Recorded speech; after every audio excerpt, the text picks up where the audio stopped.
आई India के दर्शकों को नमस्कार। मैं हूं ज्ञान प्रकाश सिंह प्रतीक। आज हम आपको एक विशेष रिपोर्ट दिखाने जा रहे हैं। आप लोग उसे ज़रूर देखें और ज़्यादा से ज़्यादा लोगों तक पहुंचाएं। संसद की नई इमारत में बुलाए गए विशेष सत्र के दौरान दिल्ली के दक्षिण जिले से भाजपा सांसद रमेश बिधूड़ी ने अमरोहा से बसपा सांसद दानिश अली को जिस प्रकार धमकी भरे अंदाज में असंसदीय भाषा में गालियां दी, उससे न सिर्फ संसदीय मर्यादा तार तार हुई बल्कि पूरी दुनिया में देश की छवि खराब हुई। भाजपा सांसद की जगह कहीं इंडिया गठबंधन के किसी सांसद ने एनडीए गठबंधन के किसी सांसद को अमर्यादित बात कही होती तो उसकी सदस्यता लेने में लोकसभा अध्यक्ष पल भर की देर नहीं लगाते। हो सकता है कि हमारे विश्वगुरु पीएम अपने सांसद के पराक्रम का आगे पीछे अच्छा पद देकर इनाम भी दें, जैसा उन्होंने अनुराग ठाकुर को केंद्रीय मंत्री बनाकर दिया है। वो भी शाहीन बाग में धरना पर बैठे लोगों को, देश के गद्दारों को और गोली मारो सालों को का नारा लगवा रहे थे। कार्रवाई के बजाय उन्हें केंद्र में मंत्री का पद इनाम में मिला। मुझे कहने में कोई संकोच नहीं कि जब से ये पार्टी सत्ता में आई है तब से नफरती बयानबाजी का दौर बढ़ा है और देश का माहौल ख़राब किया जा रहा है। देश का सर्वोच्च न्यायालय भी चिंतित है। उसने हेट स्पीच पर कार्रवाई करने के आदेश भी सरकार को दे रखे हैं। जब सत्तासीन लोग ही हिंदू मुस्लिम कर संसद जैसी सर्वोच्च पंचायत में गाली गलौज करने लगे तो फिर हेट स्पीच पर रोक लगाने कौन आएगा। अब तो सुप्रीम कोर्ट को इस मामले में कठोर कदम उठाना ही होगा, नहीं तो बेशदर सियासी नेता देश की एकता, अखंडता, सद्भाव संभाव को डसने से बाज नहीं आएंगे। अब तो हद ही हो गई है। जब से संसद में भाजपा सांसद रमेश बिधूड़ी मुस्लिम बसपा सांसद दानिश अली को आतंकवादी, उग्रवाद जैसे कई आपत्तिजनक शब्द कहकर अपमानित किया है, अब तो भाजपा के संस्कार के दर्शन भी पूरी दुनिया ने कर लिए हैं। संसदीय मर्यादा के नाम पर अब बचा ही क्या है। हमारा देश हिंदू, मुस्लिम, सिख, ईसाई, बौद्ध, जैन, पारसी, बहाई सहित सभी मतावलंबियों, धर्मावलंबियों का है। ये सिर्फ एक विशेष राजनीतिक दल की बपौती नहीं है। आज हमारा देश सियासत की सूली पर जहरीले बोलों से लटकाया जा रहा है, जिसकी सदियां पुरानी साझी विरासत है। मुसलमानों, ईसाइयों के विरुद्ध नफरत का माहौल सियासी स्वार्थ पूर्ति के लिए बनाया जा रहा है। जनता की मूल समस्याओं से उनका ध्यान भटकाने का सत्ता पक्ष के पास अब यही हथियार बचा है, जिसकी धार कुंद करने के लिए जनता और सुप्रीम कोर्ट को आगे बढ़कर देश के हित में भूमिका निभानी होगी। इन्होंने आज़ादी के अमृतकाल को भी अपनी नफरती बयानों व कारनामों से विशाल बनाकर रख दिया है। हमारे इस लेख को अवश्य देखें और सुनें। शायद आपके मन में देश के प्रति अच्छे विचार आने लगें, क्योंकि आपके विचारों को भी कैद बनाने में उनकी भूमिका रही है। जो लोग नफरती विचार समाज को परोसते हैं।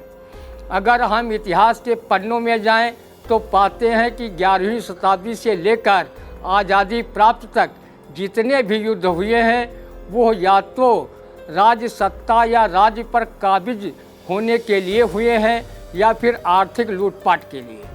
क्षेत्रीय स्वतंत्रता को लेकर भी युद्ध हुए हैं, लेकिन सबसे बड़ी बात यह है कि धर्म संप्रदाय को लेकर युद्ध कभी नहीं हुई। ये हमारा गौरवमयी इतिहास बताता है।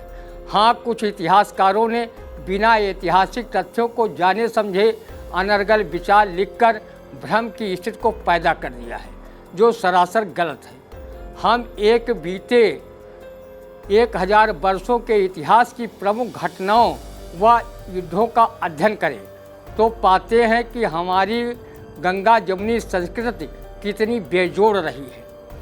यह युद्ध राज्य सत्ता व राज्य के लिए हिंदू राजा दूसरे हिंदू राजा से लड़े, वहीं मुस्लिम राजा अपने ही धर्म के राजा से युद्ध किया।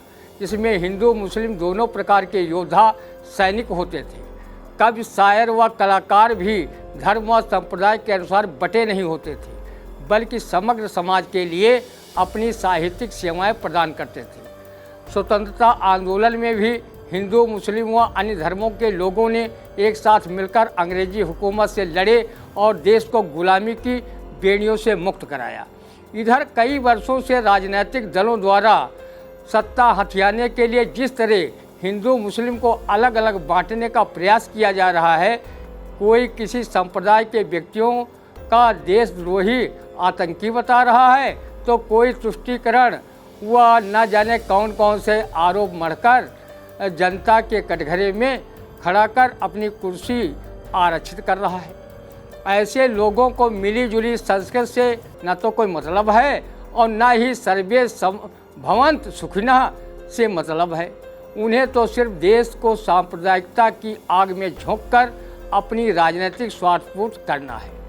लेकिन वो ये भूल जाते हैं कि एकता में ही बल होता है। जो देश व सांप्रदायिक एकता में विश्वास रखते हैं वही देश के उन्नति के शिखर पर आरूढ़ होते हैं। जो देश धर्म संप्रदाय के आधार पर कट्टर सोच रखते हैं और अलगाववाद की बातें करते हैं, उन देशों को अशांत और तबाही के मंजर झेलने पड़ते हैं। आपसी भाईचारा, सांप्रदायिक सौहार्द व एकता, अखंडता, अनुशासन ही देश को महान बनाते हैं।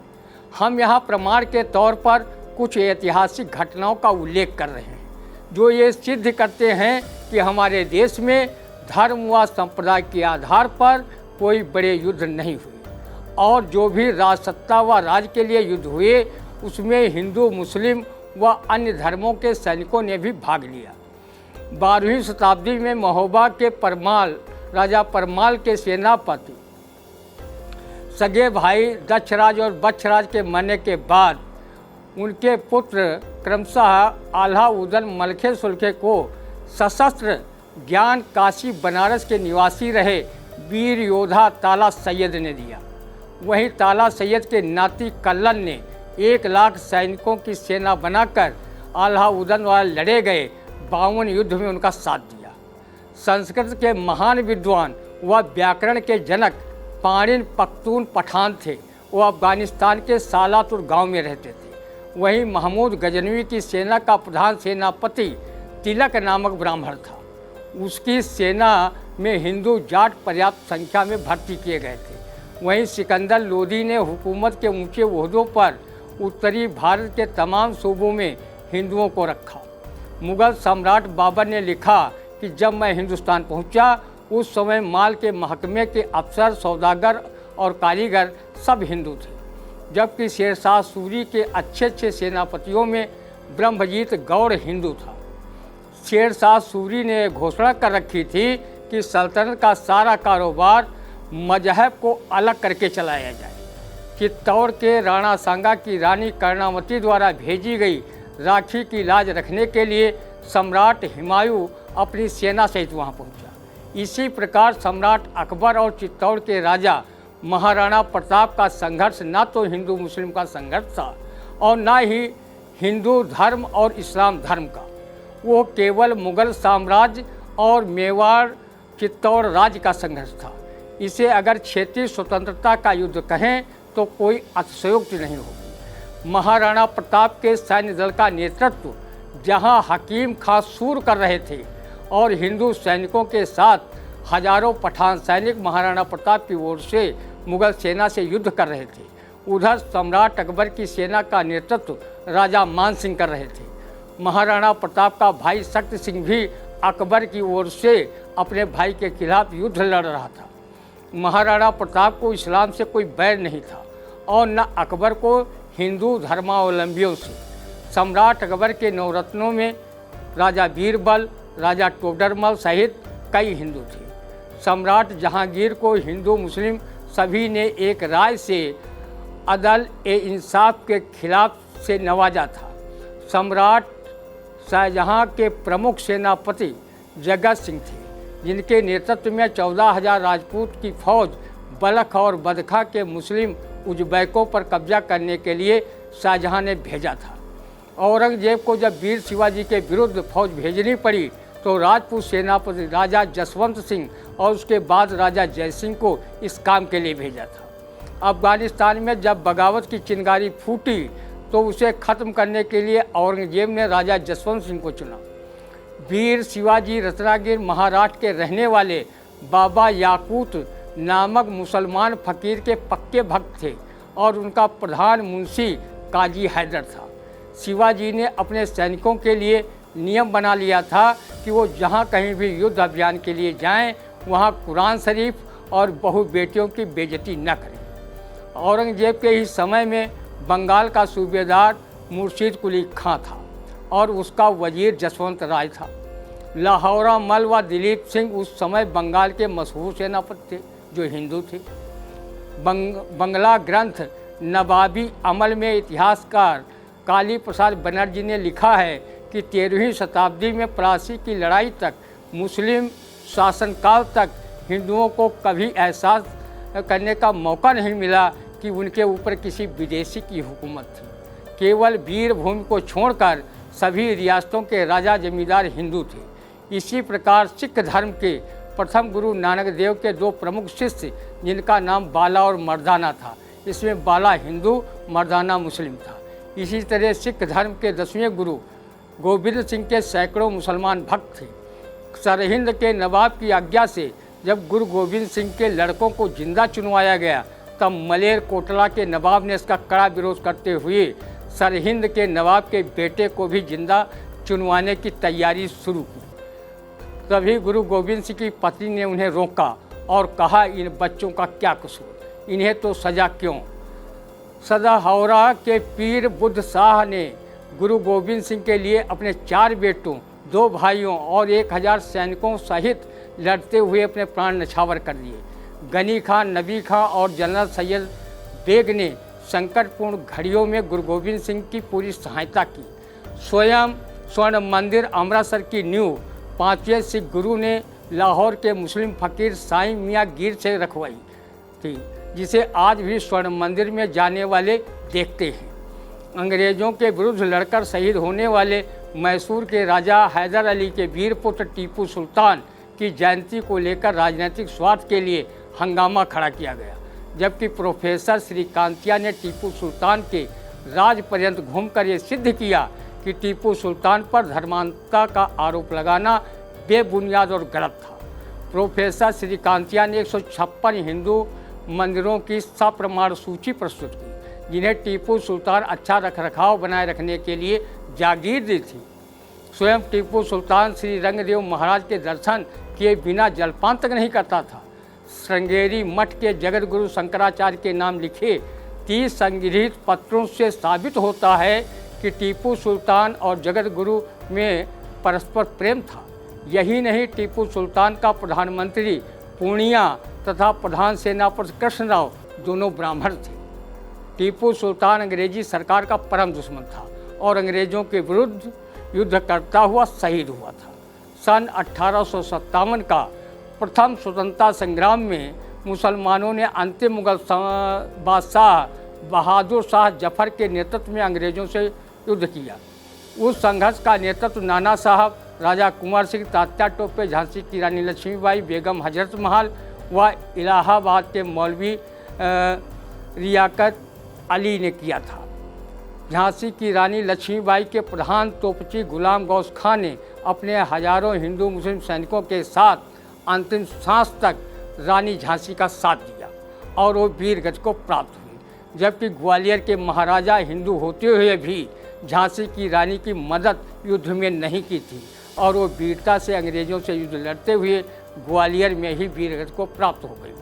सन 1905 का बंग भंग आंदोलन जो बंगाल की खाड़ी से निकलकर अन्य प्रांतों में फैला, उसका नेतृत्व बंगाल में सुरेंद्रनाथ चटर्जी, सिस्टर निवेदिता, विपिन चंद्र पाल, रविन्द्रनाथ टैगोर, अरविंद घोष व आनंद मोहन बोस कर रहे थे, तो उनके साथ कंधे से कंधा मिलाकर लियाकत हुसैन, अब्दुल रशीद और इस्माइल चौधरी जैसे मुस्लिम नेता भी आज़ादी की जंग में शामिल हुए थे। उसी आंदोलन के दौरान पंडित मदन मोहन मालवीय, सुंदरलाल पुरुषोत्तम दास टंडन, पंडित गोविंद वल्लभ पंत, गणेश शंकर विद्यार्थी, डॉक्टर कैलाश नाथ काटजू आदि नेताओं के साथ अकबर इलाहाबादी व मेजर अली सोख्ता जैसे मुस्लिम नेता भी संघर्षरत थे।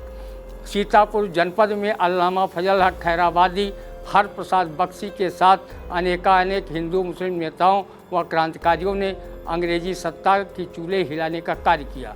महात्मा गांधी, मौलाना अबुल कलाम आज़ाद, मोहम्मद अली जिन्ना, स्वामी श्रद्धानंद, हसरत मोहानी, डॉक्टर किचलू, सत्यपाल, पंडित मोहनलाल मोतीलाल नेहरू, पंडित जवाहरलाल नेहरू, सरदार वल्लभ भाई पटेल, सुभाष चंद्र बोस सहित भारी संख्या में सभी धर्मों के नेताओं ने आज़ादी की लड़ाई लड़ी। हजारों लोग शहीद हुए, हजारों लोगों को जेल की यातनाएं सहनी पड़ी।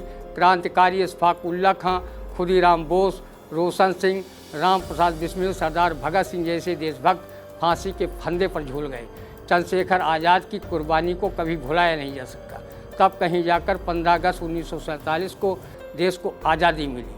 अब प्रश्न ये उठता है, जब सदियों से हिंदू, मुस्लिम व अन्य धर्मों के लोग प्रेम पूर्वक भाईचारे के साथ रहते आए हैं और उनके बीच संप्रदाय को लेकर युद्ध नहीं हुए, तब उनके बीच में मतभेद की खाई कैसे बढ़ाई जा रही है। देश की आज़ादी के बाद वही लोग राष्ट्रभक्त का प्रमाण पत्र बांटने में जुटे हुए हैं, जिनके पुरखों व स्वयं ने आज़ादी की लड़ाई में कोई योगदान नहीं दिया, बल्कि वो अंग्रेज़ों की कथित चापलूसी में लगे हुए थे। आज भी ऐसी मानसिकता के लोग धर्म, संप्रदाय, जाति, भाषा के नाम पर आपस में लड़ाकर एन केन प्रकारेण सत्ता की कुर्सी पर काबिज होने की जुगुत में लगे हुए हैं, जबकि इन्हें जनभावनाओं का ख्याल रखते हुए देश के सर्वांगीण विकास, शिक्षा, स्वास्थ्य, बिजली, पानी, कृषि, व्यवसाय आदि तमाम मूलभूत समस्याओं व आवश्यकताओं पर विशेष ध्यान देना चाहिए और सदियों से चले आ रहे सहिष्णु देश में अहिंसुता, उग्रवाद, आतंकवाद, संप्रदायवाद, जातिवाद, भाषावाद, क्षेत्रवाद का स्थान नहीं होना चाहिए, बल्कि राष्ट्रीय एकता, अखंडता, सद्भाव, समभाव, सांप्रदायिक सौहार्द को मजबूत करने का प्रयास हर स्तर पर होना चाहिए। जिस दिन उक्त चीज़ों के साथ हरित, श्वेत, नील क्रांति के साथ साथ व्यवसाय व उद्योग धंधों में देश आगे बढ़ेगा, वो दिन हमारा विकासशील देश विकसित देशों की कतार में सबसे आगे खड़ा होगा, जहां विकास के साथ साथ शांति व सौहार्द का वातावरण सृजित होगा। और तब हम सभी भारतवासियों की जुबां पर डॉक्टर मोहम्मद इकबाल की ये काव्य पंक्तियाँ होंगी, जिन्हें हम सब मिलकर तरन्नुम के साथ गुनगुनाएंगे। सारे जहां से अच्छा हिंदुस्तान हमारा, हम बुलबुलें हैं इसके, ये है गुलशिता हमारा। मजहब नहीं सिखाता आपस में बैर रखना, हिंदी है हम वतन है हिंदुस्तान हमारा। जय हिंद, जय भारत। ये लेख आपको कैसा लगा और इस पर आप अपने सुझाव दें। अगर आई इंडिया चैनल को सब्सक्राइब न किया हो तो उसे ज़रूर कर लें, कमेंट करें और इसको शेयर करें। खबर आपकी, नज़र हमारी। देखते रहिए आई इंडिया।